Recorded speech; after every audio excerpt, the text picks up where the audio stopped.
அஸ்ஸலாமு அலைக்கும் வரஹ்மத்துல்லாஹி வபரகாத்துஹு. அன்பார்ந்தவர்களே, சித்ரத்துல் முன்தஹாண்டா என்ன? சித்ரத்துல் முன்தஹாண்டா ஒரு இலந்தை மரம், ஒரு இடத்தின் ஓரம் என்றும் சொல்லுவாங்க, தீர்ச்சி கடைசி என்று சொல்லுவாங்க.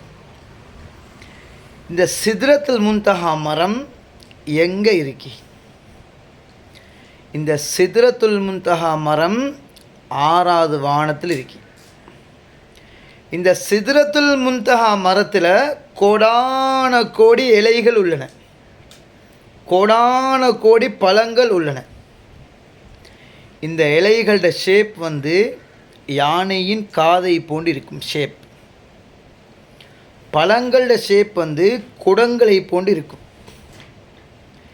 இந்த இலையோட சைஸ் எப்படி?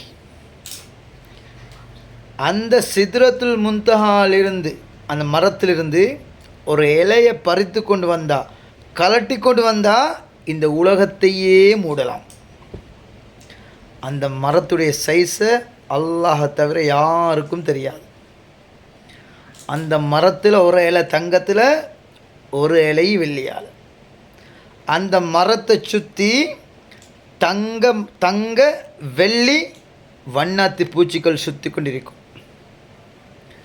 அன்பார்ந்தவர்களே, கண்ணியத்துக்குரியவர்களே, அந்த மரத்தில் வரக்கூடிய ஒரு பழத்தை இந்த உலகத்திலேக்கு எல்லாருக்கும் சாப்பிடலாம். அந்த அளவுக்கு விசாலமான பழம். அன்பார்ந்தவர்களே, அல்லாஹ் எத்தனையோ விதமான படைப்பினங்களை படைச்சிக்கிறான். நாங்கள் அல்லாஹ் யாருன்று விளங்கவும் இல்லை, அல்லாஹ்வுடைய படைப்பினங்களை ஒழுங்காக விளங்கவும் இல்லை. இன்ஷா அல்லாஹ் அடுத்த வீடியோவில் லவ்ஹுல் மஹ்ஃபூல் என்றால் என்ன, அதை பற்றி இன்ஷா அல்லாஹ் அடுத்த வீடியோவில் போடுவேன். அதனால் இதனை ஷேர் பண்ணுங்கள், அதிகமானவர்கள் தெரிந்து கொள்வாங்க, பலன் பெறுவாங்க. இதெல்லாம் தஃப்சீர்.